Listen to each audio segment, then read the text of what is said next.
Look. Listen. Taylor. Welcome, everybody. It's the biggest episode in the entire world. Are you kidding me? We're episode 155 of this podcast. Horizons 100? Today, we're going to discuss episode 100 of Horizons. That's right, the biggest episode we've ever had. So much happens. Taylor, I can't imagine someone not having watched this episode and not discussing this episode. Can you imagine a person who would be that out of touch with reality who would do that? No.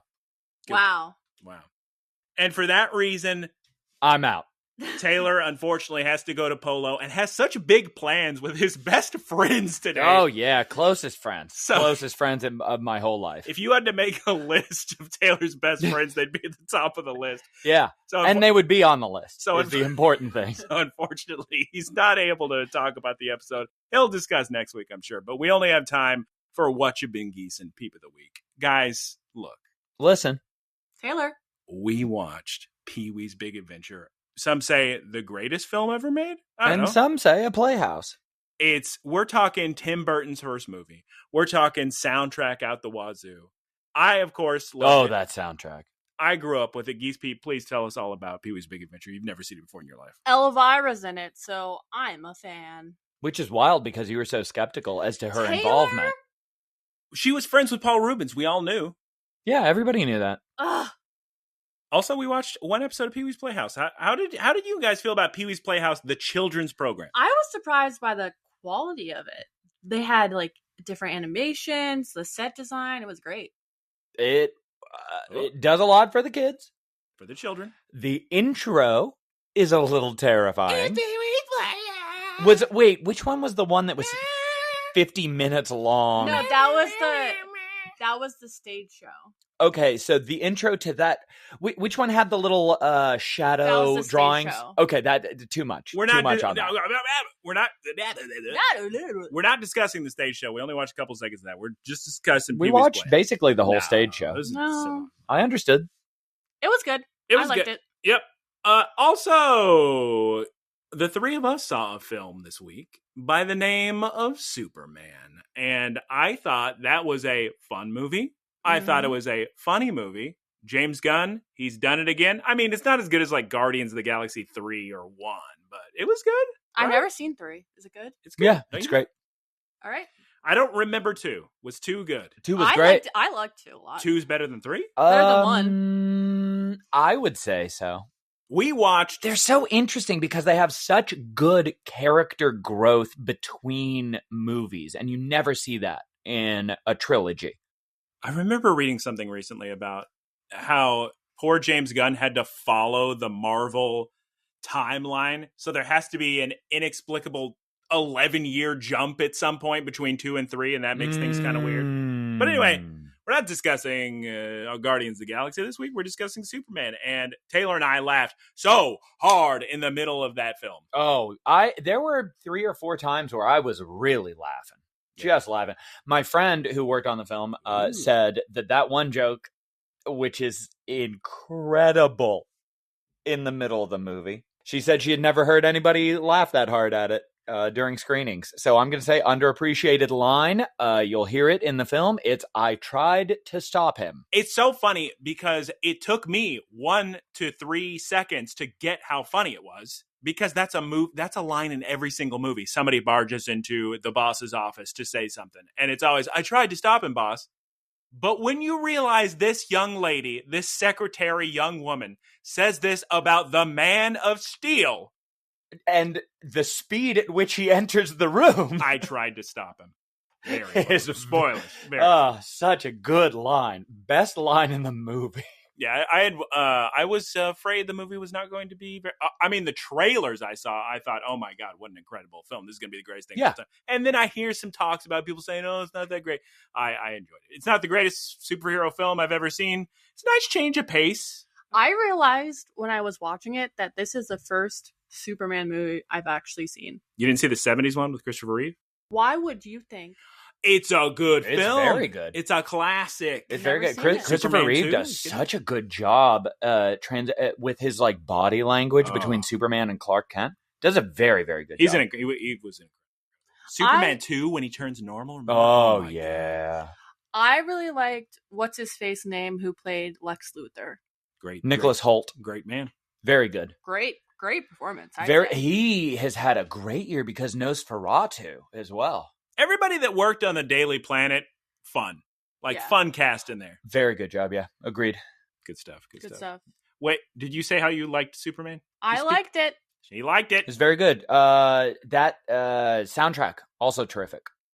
Taylor loves Superman soundtracks so much that after we watched the Superman film, he made us watch not only clips of Superman Returns or Superman Man of Steel, but also Batman versus Superman. Trying to find the song. There's a sick song because it's by Hans Zimmer, and I'm not the biggest fan of the Man of Steel movies just because there is it's basically, I mean, they're action movies in the purest sense of the word.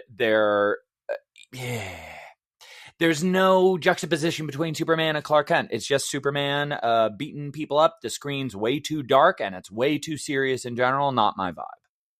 Speaking of screen way too dark in general, Taylor and I played Diablo 4. I also played a little bit. You did. Oh, yeah. What was I doing? Pooping, probably. Yeah. Doing something. And then I helped Taylor finish Destiny. Oh, you did. Okay. So glad I got to talk about Diablo 4. Well, listen. I didn't. I haven't played Destiny in close to a year. Destiny 2 in close to a year. Like a little bit here and there, but nothing significant. And by some miracle, I went in 1 week from rank 100 to rank 200. And that miracle's name is Geese Peep. Well, there was a lot of stuff I had to do. Finish all the story content that I paid for. Haven't booted it since. I learned how to dodge after about 50 hours of playing. Circle. But anyway, back to Diablo 4. So far, I'm not liking it as much as Diablo 3. I have certainly in my life, in childhood, touched a mouse that was connected to a computer displaying Diablo 2. But Shelly has mice like that? Shelly has mice like that? Mice like that? What are you talking about? Making a joke about Shelly's rats. You touching mice. Oh, no, God. When will I? Diablo 4 is my question to the audience. I was going to set you up. It looks like a game I would like because I like to collect things. Really? She loves loot. Oh. And that was the end of my sentence. Now, Michael, tell us your thoughts. Okay, Taylor and I had a great time with Diablo 3 in 2015, 2014, what happened. You're never going to get to talk about Diablo 4. We were playing as Pi and Era, paladins and monks, having the time of our life. Oh my gosh, is that why you kept saying we're going to play Pi? Yeah, because his character's name is Pi. How would I know that? I thought you guys were playing a card game or something. No, Pi is what we call pizza. Did you think we were playing the card game when Diablo 4 was up? I don't know. I thought it could have been like before that. A really elaborate, complex card game? Balatro is very complex. But, guys, Taylor, what are we doing? I mean, we're having some fun, right? A little bit of fun. Like what would you say? Like 40% of the fun? 30% of the fun? I actually wasn't the biggest fan of Diablo 3. What do you mean we had fun? They fixed the biggest problem in Diablo 3 for me, which was almost the auction house. It was item management. And each player having to go in a couch co-op setting for a loot-based game and freezing all gameplay for everyone when one person wanted to go into the menu. Doubling your menu time, also doubling time you couldn't play. What Diablo 4 does is split the screen. It's amazing. I would say that we are on the cusp of entering an appreciation for the game, because my issue that I discussed with you is that they give you too much too quickly. They're like, hey, you're level 15. Well, you're basically man of the house. You can run things. Here's all of your cooldowns unlocked. Here's a steed. A mount, but it's a steed. Here are 4 different tiers of abilities. You can already get your ultimate skill. Yeah. Here's some socketed equipment. And it's just too much too fast, so you don't ever learn how to play the game before you have an access to all endgame abilities. And we have already increased the difficulty. It's crazy because how many hours have we played? Like a handful of hours? 10 to 15. But we can socket everything. I can meld anything. We're starting with builds. 10 hours in, you're starting to make builds. We're so powerful. And I feel like it took us longer, Diablo 3. Maybe it was the novelty of it. But Diablo 4, I don't dislike it. There is fun I'm having, but there's so often I'm like, can we go to a fun park? Can we get to a fun dungeon and fight a boss, please? And we skip all dialogue. So I don't know what to tell you. It's fine. Yeah. So, Geese, have you been tide pooling lately? Gamers, listen up. All three of us went down to the fine shores of Laguna Beach. Orange County. OC, baby. Now, we went there with the original plan of going snorkeling. Well, the best laid plans of mice and men. Now, Mice coming up a lot today. Okay. We rented wetsuits. I forgot about that, man. Oh, yeah. I forgot about guy who doesn't know about brands in scuba, too. He may be listening to this. Regardless, we get down there. The waves are a bit much. Guys, listen. We literally paid money to rent a wetsuit. I step into the water. The first wave hits me, and I say, nope, and just left and took the wetsuit off. It was pretty funny.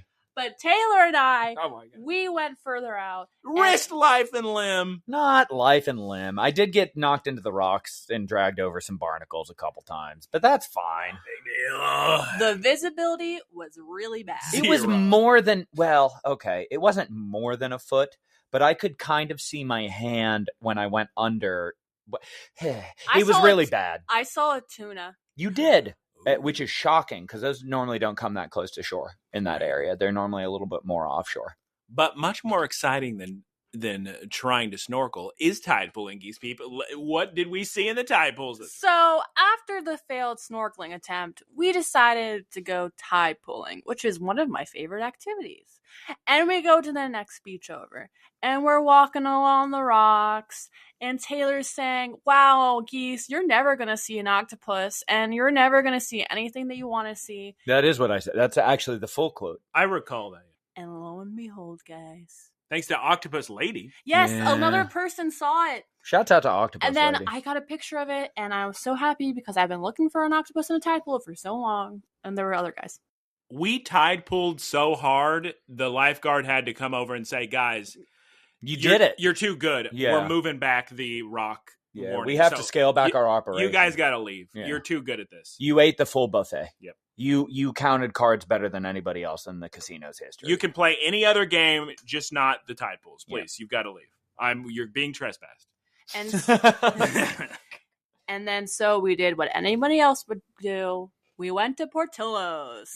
I haven't had Portillos in 5 years, and I love Italian beefs more than anyone in my life. I like very good. Can I just say this is the most story-driven what you've been Geese and Peep of the week we've ever had? Well, because we've actually been hanging out. It's not structured at all. It's just we did this and then did this. So I hope you're enjoying this, audience, listener, having fun. You better be. We have some videos of chasing down a bus. Wow. Oh, that was so much fun. I forgot about that. So anyway, I've only had Portillos once, and I had a hot dog, and I was not a fan, but I've never been inside of one, and they're quite nice. Yeah, and the Italian beef is to die for. It looked disgusting. It was incredible. It's actually very good. We all hot shared... peppers? Oh, mozzarella. Come on. Oh. Maroon. We all shared a milkshake. Mm-hmm. I got chili and Tomo pain. And shouts out to Burlington. And chicken fingers. Oh, we went to the Burlington Coat Factory. Wow, we did a lot this week, huh, guys? So much. After Portillos, we all decide to go to Walmart to pick up some stuff we need. We walk over to the Walmart. Trucks in front of it. Caution tape everywhere. There's water damage. It was such a weird scene because this one Walmart employee is sitting in the front of Walmart at 10 p.m. just looking a little bit scared. And I walk up thinking like, this is a scene in Alien versus Predator that I've stumbled upon. All these gigantic trucks are in front of the Walmart and there's just this guy. And I say, what happened? He goes, something happened. And I said, like what? And he says, accident. Water damage. And I was like, okay, yeah, definitely Alien versus Predator. Wow. So we walked to the next store over, which is a Burlington Coat Factory, where, I don't know about you guys, I've never been to one. I have technically been inside. We go there originally to look for a coat for me because I'm currently using Taylor's coat because I'm so cold. Oh my God, I forgot that we went in there to get you a coat. I bought some shorts. Oh God, Geese, you... There was a cool NASCAR-esque leather jacket that was $100, but I didn't find a coat that I liked. I can't believe how many things you looked at that were not coats that we did not end up buying, and the only person that fulfilled our financial obligation to Burlington Coat Factory was Michael getting a pair of shorts. Well, you They're did. not even that good. They're fine. For the price? Come on. Taylor made me get Shrek socks. Oh, yeah. Mainly for Gun Can. Yeah. It's her favorite movie. And then we went home.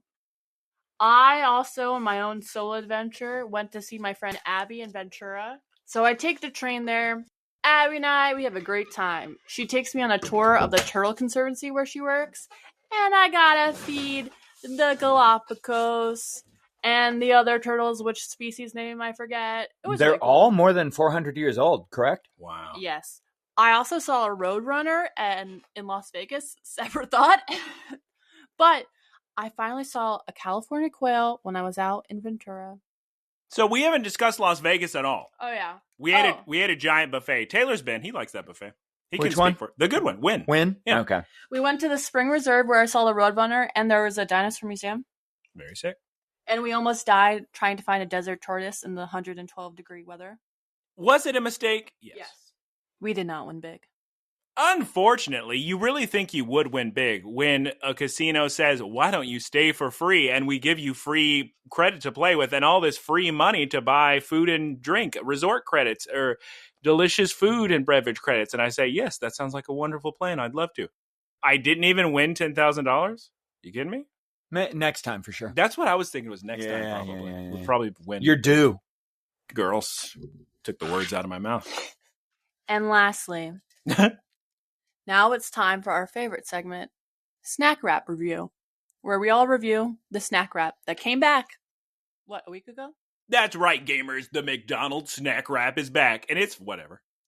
Yeah, it's fine. If it was the grilled one, I'd be a lot more happy. I want to know when McDonald's is going to pivot towards legitimately healthy options. They tried it. It didn't make money. Nobody bought the salads. But that's different than now. That They is should different. have regional items too. But the people who care about healthy food they're too cool for McDonald's. Yeah, You know, but they're that's the kitchen. thing. That's what you do is you pivot and you target them. Oh, They- you think it's going to full circle. Mhm. They It's going to would- be sick to go to Exactly. McDonald's. They would make a killing if it was a grilled chicken snack wrap. On some kind of healthy tortilla, and it's just sell that on the West Coast. They have a grilled chicken snack wrap at Wendy's, which we ate in Las Vegas. Oh, Geese people, did you want to discuss the Lotus Festival and my delicious Thai tea float I drank? Ooh, so good. The Lotus Festival was on at Echo Park the other weekend, and they had a bunch of, tents and stuff, selling stuff, performances, etc. I bought a keychain. They had Labubu's. Michael ate a pupusa. It was the biggest, cheesiest pupusa I've ever had in my life. Unfortunately, not great. But that Thai tea, Taylor, you would have lost your mind over this Thai tea float. What a sick individual man he was. Oh. I gave you his card. He gives you the sickest, most dark orange Thai tea, ice cream float. Oh. You drink it. You got Sick. the ice cream left over. Wow. You're out of Thai tea. You say, sir, can I just get a little more Thai tea in here? He pours you that thing for free. What a man. Can we shout out the name of the man, please? His card is right over there, please. What's the man's name? Saran Darwin Y. And in English? Owner. Wow.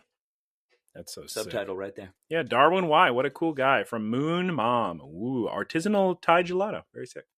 Taylor, before we move on to Poké-news of the week, did you have any additional Geese of the week? What you been peeping? No, I'll talk about San Diego later. Wow, next week? Yeah. Wow. Oh, yes. Oh, yes. Oh, girls. yeah. Oh, yes, girl. It is now time to move on to Poké-news of the week.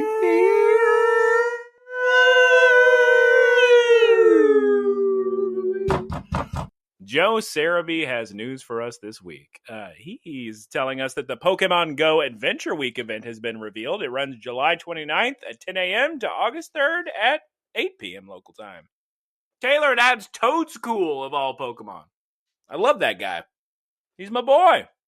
Wait, this is Pokemon Go? Yes. I love Toadscool. I love Toadscool. Such a cool Pokemon.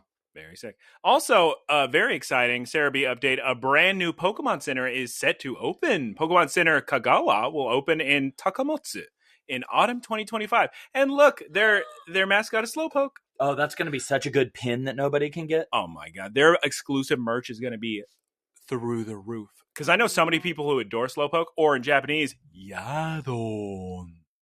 Very cool, very sick. And in our final Poké-news of the week this week, the Pokemon Company International is to have a booth at San Diego Comic-Con International 2025 from July 24th through the 27th with activities themed around Mega Evolution. That's right, everybody. I don't know if you've noticed a theme on the anime, on Legends ZA, on the trading card game, or at Comic-Con. That's right, it's time for Mega Evolution. So I hope you like Mega Evolution. And that concludes Poké-news of the week. Taylor? Yes. Please leave. I don't want you here for the episode discussion. It's too good.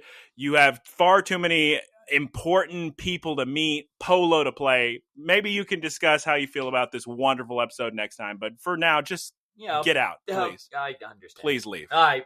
Okay, goodbye, Taylor. It is now time to discuss an episode of Pokemon. And as I'm sure we said earlier, Taylor, what a fool for missing this episode. Geese Peep, can you please tell us what happened last time on Pokes? The gang catches up with Oreo and disrupts, the Laqua sphere supply chain. This is episode 100 of Pokemon Horizons. Can you please tell me, Geese Peep, the name of this week's episode in English? We are the Rising Volt Tacklers. Or in Japanese, Warera Daijingu Boru Tekkazu. And Geese Peep, because Taylor once again refuses to be here to ruin everyone's good time, can you please give us a one-sentence synopsis, please? Thank you very much. The brave Salami never stays still. Guys, we've said it before. We'll say it again. This season, we are just... Honestly, guys, there hasn't been a second of a break because every episode, as soon as it ends, what happens? There's another episode. Exactly. We haven't had a break all season. We get a little recap. Oh my god, the kids are fighting the Explorers admins. They've got all the Paldean Tauros. We're going to have to battle together. We got some sick James Bond music going, by the way, as everything's about to pop off with the kids and the Explorers. We cut to the theme song. We're back from the theme song. Attack, Tauros. Everybody dodge it. Oh my god. These Tauros, Geese Peep, they very well may be different types, but that's not stopping them both from using the move Raging Bull and both being super effective because one's fire type and one's water type. Are you kidding me? Sableye, use Throat Chop. Liquidation, Quaxwell. I think Dot's figured something out. There's something about these Pokemon. Dot says, this is just like against that Stunfisk. These Pokemon are doing moves, and they're not even listening to their trainer. The trainer's not even saying the name of a move, and the Pokemon are already doing the moves. Meowscarada, Magical Leaf. Oh my god, Geese Peep, these Tauros, they're protecting each other. They're jumping in front of whoever's weak against whatever, and now everybody's doing great because nobody's getting hit by... So if Meowscarada's trying to hit the water type, the fire jumps in front of it. They're so smart, Geese Peep. Stop looking at me like you don't know what I'm talking about. Oh, I did not understand that correctly when I watched it. I thought they were fighting each other. They are going to fight each other in a couple minutes. No, I misunderstood the type thing. I thought they were antagonistic against the opposite type. Not yet. Okay. Flame Charge. Crocolore. We got such cool battle music going on right now, though. TBH. Power Gem. Sableye. Aqua Cutter. Now, here's the thing we're noticing right now. These Paldean Tauros, they may be under the effect of Lockwood, but they are so well coordinated. If you recall those Steelix we fought many an episode ago, they were not as well coordinated. They were always attacking each other. At this point in the episode, I thought, and great news for Taylor but not being here, because he would be able to add to it, I thought he would probably say, wow, this Lockwood, I think it's all right. I think we're going to be okay with this Lockwood. You don't even need to give commands, Geese Peep. They're just going to attack on their own. They're so smart. They're so dumb. No, because they can't do complex things. Sableye, use Confuse Ray. Oh my goodness gracious. This was an interesting part. When Sableye used the Confuse Ray, it actually stopped the Tauros. It looked like it snapped them out of a confusion they were already in. I was thinking, what, has he dropped the possession? Are we no longer under the effects of Laquia? No, Geese Peep. Now this is what happens. He immediately attacks his Tauros friend once the Confuse Ray hits. And yes, Geese Peep, you're correct. Dot has figured it all out. The Laquium forces them to fight on instinct, and they can no longer follow any orders. Much like Berserk in Final Fantasy. Geese Peep, did Taylor recognize? Did Taylor notice that in a previous episode that with Sidian and Coral, they were just saying attack and they weren't saying attack names? I'm not sure. I want to say yes, but also, who's to say? Alt points out at this point, guys, if you're not even given attack names, what are the point of the trainers? It's completely pointless. Meaningless the trainers are. Okay, now that we figured this all out, Dot's got a plan. Here's what we're gonna do, guys. We already know that these Tauros, they're going to attack based on type advantage. So what we're gonna do, we're gonna make sure that we have our pokes just lined up, and at the very last second, we're gonna dodge. And then... I was just gonna say, just like real bullfighting. Exactly. And they are bulls, Spanish bulls. And at the last second, they're gonna hit each other instead. What a masterful plan, Dot. Wow. Air Cutter, Magical Leaf, Stomping Tantrum, Power Gem. Oh my god, the two Tauros, the Paldean Taurus, are knocked out. Good work, team. The kids give the Explorers admins a talking to. Oreos is so impressed. The goons are like, we gotta tell the boss. Oh my god. Again, we get such interesting music. It's the music is straight out of the Uncharted series as they zoom in on the big box full of Laquium spheres. We cut to the indoor of the factory. We see all the Pokemon eating, and have you noticed? It kind of bothering me. This entire episode, Ult just appearing to be annoyed by everything. Yeah, but isn't that his kind of character? I guess, but it's annoying me, Ult. I thought the scene with him grabbing the Rotom food when he saw Crocolore interested in it and bringing it over to the other Pokemon and eating it like a little goblin, I like that. Does Ult eat Pokemon food? I mean, isn't Pokemon food? Well, there's a bunch of episodes in this series and other series where they make the same dish but give like little servings to the Pokemon, or like have a simplified version of it to feed to the Pokemon. I feel like what they always do is they make real food for themselves, curry and something delicious, and then they'll just give them Pokemon pellets and maybe put a little whipped cream on it. I feel like the Pokemon also eat the same food sometimes. Sometimes, yeah. You should ask Brock. He loves making food for everybody, Pokemon and people. That episode in the original series with the Vulpix eating the food that Brock made, so good. That, I don't know what it was. It was just like a circle, basically, but it looked really yummy. All that being said, we gotta shout. We gotta give Sableye a shouts out. When that little goblin's eating his food, it's cute. Cute. I don't tell you. Okay. Karna says, guys, I'll destroy these Laquium spheres, but the thing is, we're just a tiny little baby factory. If they're having us make them, they're making everyone else make them as well. They need everyone making these things. So I don't even know what we're going to accomplish destroying these. We're probably not going to affect the launch of these at all because the big factory's probably making millions of them. And at this point, Oreos has heard enough. She says, you know what? I'm not going to stand for it. You kids, you lit a fire in my soul. I'm going to help. Those spheres don't help trainers or Pokemon. And you know what? There's somebody we used to know who would have never stopped. Fritos never stood still, never gave up, and neither will I. And for that reason, children, I am going to pilot the Great Salami yet again. That's right, me Oreos. And Geese People, we get such an emotional moment now. We got hugs all around. I do need 3 days, though, children. You got to give me 3 days to clean the ship and get ready. I mean, I'm not going to pick up my life. I need 3 days. Come on. Old, by the way, he was been annoyed, but now he's very excited at the prospect of riding an airship. He's like, finally, we can ride that thing. Honestly, I don't know if this happens now or later, but at some point he says, I think I need to fly in an airship if I'm going to get used to, flying around Shiny Rayquaza after I catch him. So, it'll be good practice. It'll be great. That's later in the episode. Yeah, that's probably Spoilers. And then, Geese Peep, did you see little Ella Kid City walk up and give Oreos a little wrench so she can fix the Great Salami? Also, at some point, she changes her little hairband. It used to be like a bolt.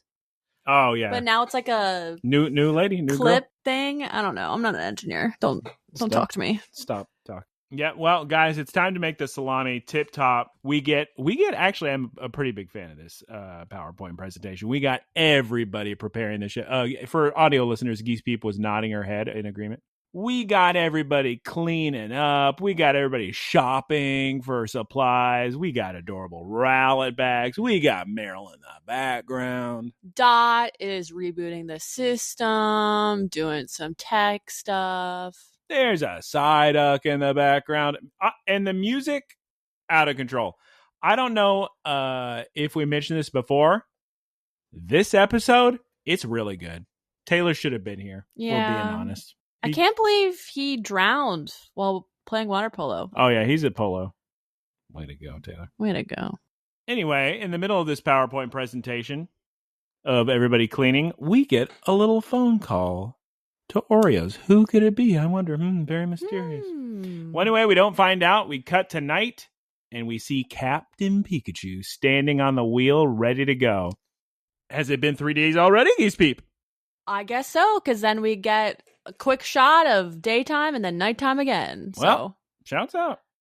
Time truly does fly. Honestly, a fair and valid use of montage. Great montage. Good montage. Well, we got a little bit of a big reveal here, Geese Peep. Whomst walks out of the bushes to greet the children in front of the sparkling new Great Salami Brave Olivine? Moly and Murdoch. You're telling me that the kids, in addition to Oreos, convinced everybody to rejoin the Rising Bull Tacklers? I like the scene where Murdoch is convincing Katie that he's like, sorry, I know I promised I'd be here, but I really gotta go and help be on my team. And she's like, look, this is what I want to. Godspeed. And then it's Moly so exacerbatedly like talking to her mom, like, Mom, it's what I want to do. I'm gonna do it. And she's just like, all right. And she's like, okay. She actually got her family's permission this time, which last time she just ran away from home. And Katie also was saying, yeah, it sounds good. Come back to the patisserie anytime you want. Wow. Geese Peep, can you believe that the kids single-handedly or triple-handedly, because the main three, rekindled all of the senses of adventure in all of these adults? Wow. The joy of youth. Wow. Also, Gramps is there. Oh my God, Ludlow himself? But I thought we couldn't contact Ludlow because he didn't have a smartphone. Ludlow contacts by the vibes. Yeah, he felt it in the winds and the waves. And also this used to be his ship anyway, so he knew something was brewing. So he's already here. He surprises everybody. Real quick, did you notice how determined Molly's Chansey was when Moly was talking to her mom? I didn't. She just had this face of just pure determination, like, Mom, we're gonna save the world out there. We have so much work to do. And then we get such a good scene of the adults saying, children, Dot, Liko, Roy. Even you all, I guess. No, not you all. Come, Liko, Dot, Roy, this is your team. And we are asking you kids if we can join your Rising Bull Tacklers. And Dot, Liko, and Roy they're very proud and they think, oh my goodness, what an honor. Yes, of course you can join the Rising Bull Tacklers. And this is the point when Old says, well, guys, I guess this is as good a time as any to let you know I'll do you the honor of joining too. And the kids are not amused at all with his antics. And he's like, I'll be the captain now.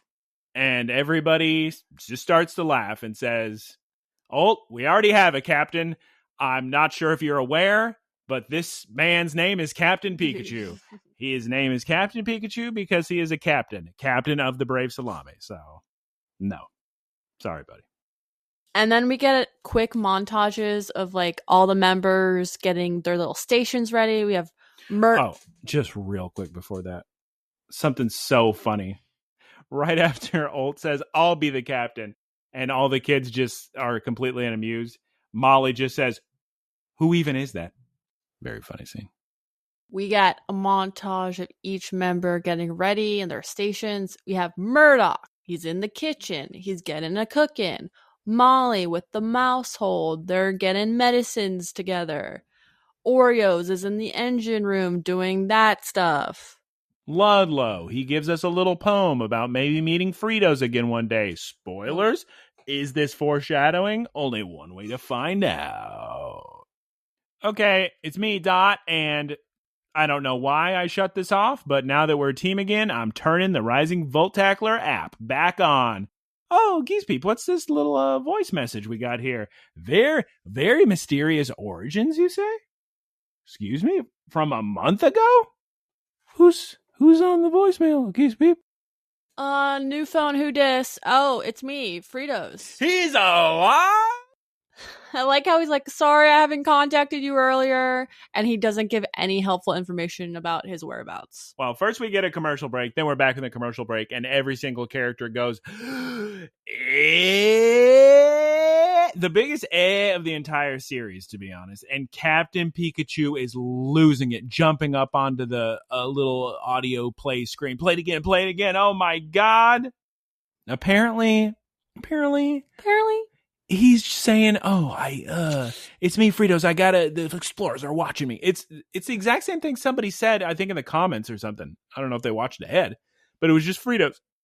Fritos saying, oh, yeah, the explorers are watching me. They can't, know my activities. So I gotta stay real low and not let myself be known. But everybody, stay frosty out there, guys. Shouts out. Love the complete lack of any kind of, oh, I'm fine, or, well, I guess he said Charizard's okay. And Charizard went, rawr. I guess true. It was like, rawr. Oh, by the way, I'm here in this location and you can find me. And also just FYI, this is all the info I have gathered in my time away. Yeah, it's very true. Everybody's super happy, but we look at Oreos and looks like she's got some tears on her face. She's just so glad that he's alive. Yeah. Excuse me. Did you notice, Geese Peep? In the background where they're standing in the scene, it's the background for the Frito seminar with the big Magikarp banner. I didn't. It's very sick. I guess it makes sense because it would be in the what we always forget the name of it. The breakfast nook. You know what, guys? That's it. We're throwing a party. Fritos is alive. We're getting the team back together. Call everybody. And this is what you were talking about, Geese Peep. Oreos gives I wouldn't say tearful, but, kind of a nice little goodbye to Karna and give her a little present. I was pleasantly surprised that there was actual blushing. And it looked like at one point they might have were going to kiss each other. They were very close. But Oreos gives Karna a special Pokeball she made just for her. It's not as good as Karna's. We all realize that, but that's okay. Karna says, it's just like you. It's so full of passion. I love it. It's got character. And she is blushing up a storm, guys. Right. And now it's time to put the entire season's budget to work. Let's do a 3D model of the ship, and it's going to fly away. And they play one of the several old theme songs from the first one. The very first Horizons theme song? Yeah, it's one of them. Wow. That's it, everybody. We did it. We're truly the Rising Volt Tacklers. Guys, put them in. We're going to do the 1, 2 Rising Volt Tacklers. You two. Yeah, throw your hands in there. You'll figure it out. Yeah, everybody, hands in. 1, 2, woo. You know the one. You guys know. You guys know it. You guys know. Rising Volt Tacklers. Huh. All right, cool. Looks like everything's good here. Into the episode. There's no way we'd have a secret bonus scene, right? After all this excitement? Oh my God, Geese Peep. We cut to Exceed in Spinal's office with Umbreon sleeping on the floor. And the Explorers admins with the Tauros, they come in and they're trying to explain their failure against the Rising Bull Tacklers. You kidding me? And Spinal's acting like a cool, level-headed villain where he's like, such a shame. I have to destroy them again. Those flies. I will swat them again. Wow, what a big episode. Taylor is out of his mind for missing this one. Are you kidding me? We had so much plot. Holy moly. To be continued. Wow. What? Geese Pete, before we discuss it, how we felt about it, would you please tell us all about the Mega of the Week with Mega Charizard Y? Well, last week we had Mega Charizard X, so it's fitting we have Y this week. So compared to X, Y is all red, and he's got big wings, and his fire's red. He's not as cool, I'm sorry. Yeah, he's really not as cool. He's not even a dragon type, sorry guys. Anyway, its wings grow larger, and its flying prowess increases. And we see an animation of Nidothing riding on top of it. It can fly heights like no business, and it like even nobody's business. just like no business, no business flying that high. And it can even match and outpace a jet. And then we see it do exactly that, and Nidothing is struggling to stay on top of it. Wow, I can't believe Taylor missed that episode. Yeah. Now it is time for us to discuss said episode. To discuss said episode, we're going to discuss how we liked it. We're going to give it a score and explain why we gave it a score. And I just got to say, congratulations to any of you listening to this. This is the most Frankenstein episode we've ever had. We're talking recorded multiple days, people in and out. You have no idea when we're saying this, do you? It could be in the future. Geese Peep. Yes. Good stuff. Okay, what an episode. I'm right off the bat, I'm letting you know, we're in the 9s. Are you kidding? Are you kidding me? You can tell. I remember last week when we were like, wow, the budget on this episode was a bit low with all like the running animation, the forest. Forest, yeah. It explains why, like, this episode, it was obviously much more expensive. The animation was much more complex. There was 3D. So it was worth it, the payoff, I think. So emotional. What a plot-filled episode. We got our boy Spinal. We got Fritos confirmed alive. We got Oreos crying her eyes out. Tearful goodbyes. Funny. Laughing. Sick. They get the battle out of the way right at the start. Yes, I was so happy. I thought that was going to be the entire episode. One and done. Quick battle. Doc comes up with a cool idea. Let's spend the rest of this episode just reflecting, having, oh my God, the moment when all the adults say, this is all because of you kids. Oh my God. I'm so glad that it took this long for them to all reassemble. Yeah, as opposed to just the second episode. We're getting the gang back together. Yeah, I think it was well earned, the pacing. And even within this episode, I felt like the pacing was really, really good. It didn't feel like I was watching a 25-minute cartoon. It felt like very natural, and I was engaged the entire time. So. And can you please talk about, there's a scene I must have missed, but with Captain Pikachu being sad or something? It's when Oreos is just after the fight. She's like, I've been standing still, but Fritos would never stand still. And they just have a quick cut to Captain Pikachu, who's eating, and his eyes just look so sad when she says Fritos would never stay still. My favorite Captain Pikachu moment was when he was freaking out at the playback of the voice message, because he was jumping on the touchscreen trying to touch it, saying Pika Pika. It was like a cat watching a bird video. Yeah, bird flying around. Yeah, so Taylor, why did you miss this? You gotta discuss next week how you like this. It's so good. I can't really think of any flaws. I mean, I can't be silly and give it a 10, but it's an easy 9.5, right? What could we possibly complain about? So much plot, emotion, plot, driving the thing forward, Great character moments. With Ult, I was laughing when Moly says, who even is that guy? I love the music in this episode. The music! It was so dramatic, and it earned to be that dramatic. Like the orchestral theme that they have when they were all doing the montage, getting this ship in ship shape. That was so much fun. They're all cleaning and getting ready in cute Rowlet bag. I loved how they used the original theme song in the episode. So good. But yes, longtime viewers of this episode recall how much I was talking about the music. Okay, you know what? It's a 9.6. With that music, almost a 9.7 or 9.8, but I'll do a 9.5. Oh my God. We got 9.5, 9.6. Am I going to talk myself into a higher score? Maybe.